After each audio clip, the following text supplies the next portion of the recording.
Oh, oh yeah, it came. It came. It came. Folks, welcome back to G Studios.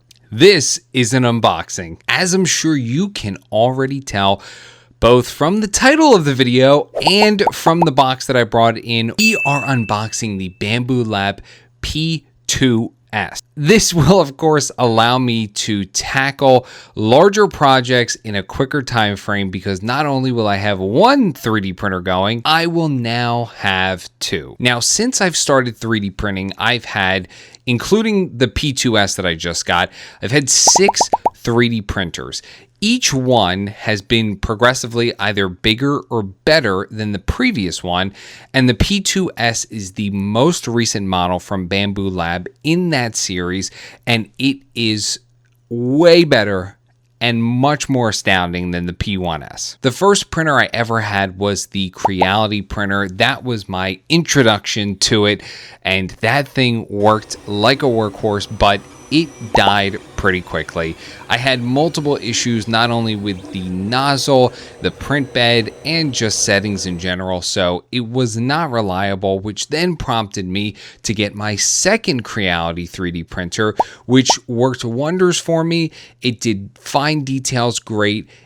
It was, however, a smaller print bed, and I wanted something that was obviously going to be bigger and handle larger volume items. So that's when I got the Creality Ender, and that was the giant one. That was the real behemoth. That print bed was huge, but then of course I had some problems with that as well. For that one, there was heat issues with the print bed, and then there was also nozzle issues. So I never got around to fixing that one either, which prompted me then to buy another Creality printer, and that one had print bed issues also. So that's when I kind of took my lull time and my downtime with 3D printing until, of course, I did more research and found Bambu Labs, which has really become the industry norm for people in this sphere. Bambu Lab printers are very easy to use. They're very user-friendly, and they're just great, especially for the money. So when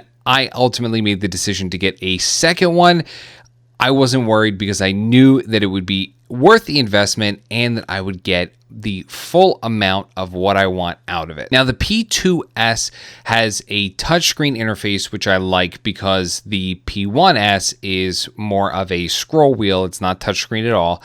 And then, of course, there are AI integrations in the P2S as well, which will allow it to detect if there is anything wrong with the print and immediately stop it. So that way I don't have to go ahead and check the app continuously, or if I'm here in person, check the printer itself to make sure that everything is going smooth. There's updated hardware, there's updated firmware, there's quick swap out nozzles that I can go ahead and integrate in there for stuff like miniatures. And with me getting into D&D, that could be a huge benefit and maybe something that I look to reprint figures that I've already made, or just in my future endeavors with whatever set pieces or other figures I may want to print. So without stroking Bambu Lab off any further, let's just go ahead and unbox this thing and get it set up so that way we can start 3D printing on this gorgeous beauty. Hey, Peter, I can't wait to unbox her, Peter. Now all I have to do is move her from here next to my regular setup all the way over here. This nice space that I carved out and moved all my work stuff over. That way we can unbox baby girl number 2. Do a quick little transition. Wow, that was so effortless. This is what the box looks like. It obviously does not disclose exactly what it is. The Bambu Lab P2S. It's got some, garb on the back. Very appreciative that they have included handles because this box is rather heavy. But we are going to go ahead and get into this box cutting ASMR.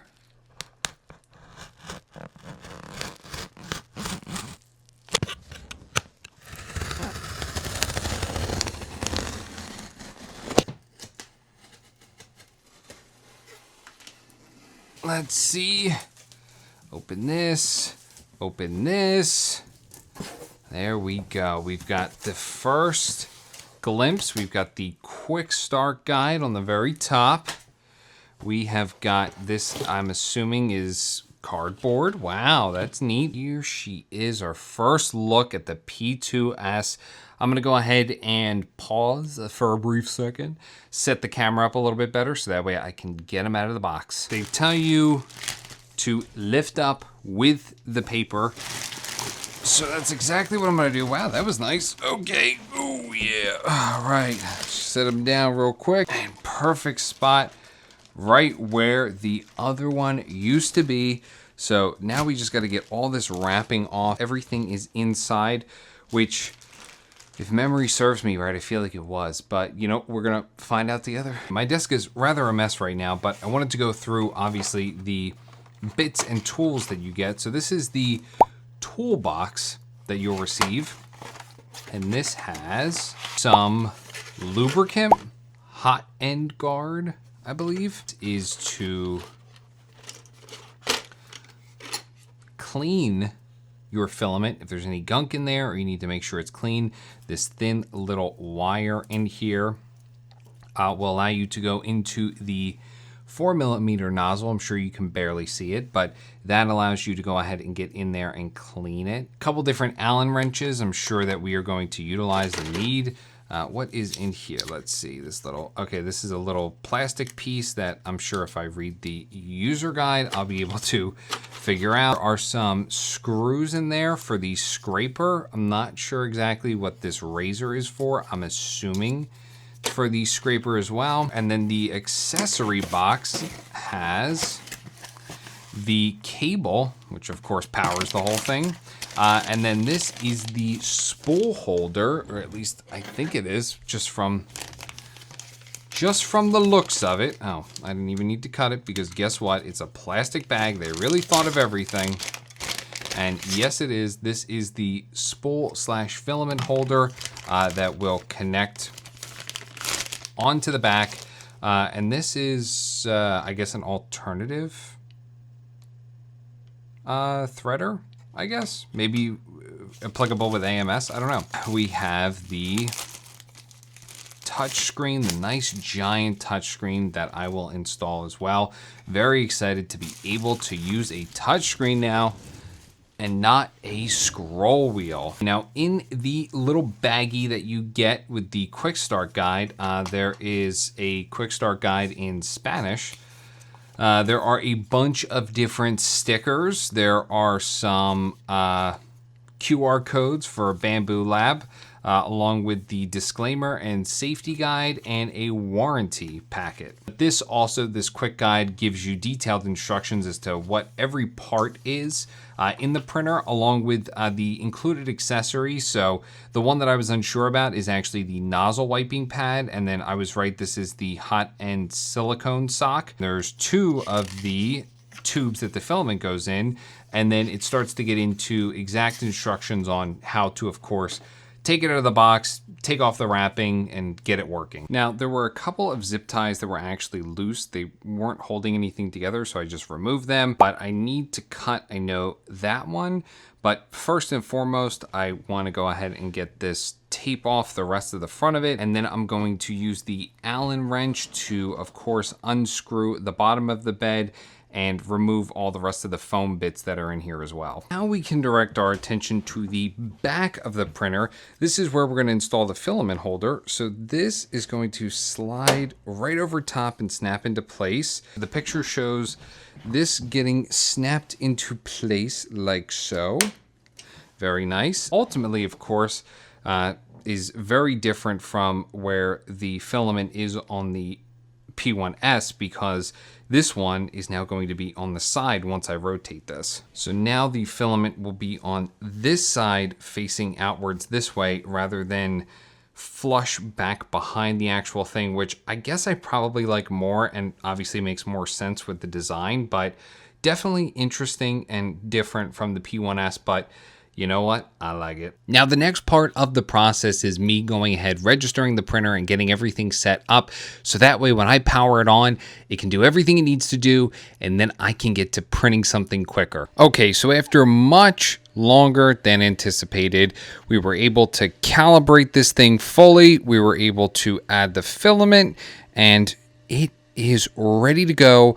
I have officially named this Odysseus because this one over here is Maximus and always has been Maximus. So I decided to go ahead and keep with the Roman/Greek names, and this behemoth is Odysseus.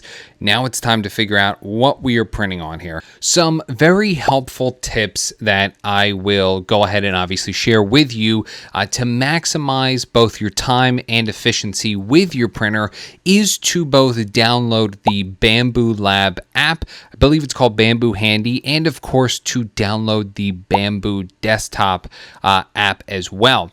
Both of these are very easy to use and they are very simple when connecting your printer to either on your desktop or your phone. Make sure that you check for firmware updates with the printer just so that way when you first print anything on it, it's completely up to date and it has everything that is supposed to be on there with the newest version. Make sure that you clean the print bed. I know it's going to be your first time printing on there and you want to get to it, but go ahead and take 91% isopropyl alcohol or even some water. I have some in a spray bottle and I always, in between every single 3D print that I do, I always wipe down the surface so that way no dirt, grime, or anything gets on there and it's a nice clean surface that the filament can stick to. Ensure that all of your settings are correct as well in the desktop app of Bambu Lab just to make sure that your print is going to turn out the way that you want it, or if you have specific settings set on a previous printer or you've never done it before, go ahead and dive into that because there are some settings that you'll want to adjust and change that will maximize the way that your prints look and of course ensure the longevity of the printer as well. Thank you all so much for watching this unboxing. I am greatly appreciative of each and every one of you sticking around. If you have any questions about 3D printing, how to go ahead and either finish 3D prints or whatever may come, please leave it down in the comments below. I am very receptive and quick to answer comments, so I am definitely someone who likes to help and I don't gatekeep any information. So if you need to know something or you need some assistance, let me know either in the comments below or on one of my social medias, either Instagram, TikTok, whatever it may be, or wherever you may watch me. Thank you all again from the bottom of my heart. Like, comment, subscribe, and I will see you all in the next video. Take care.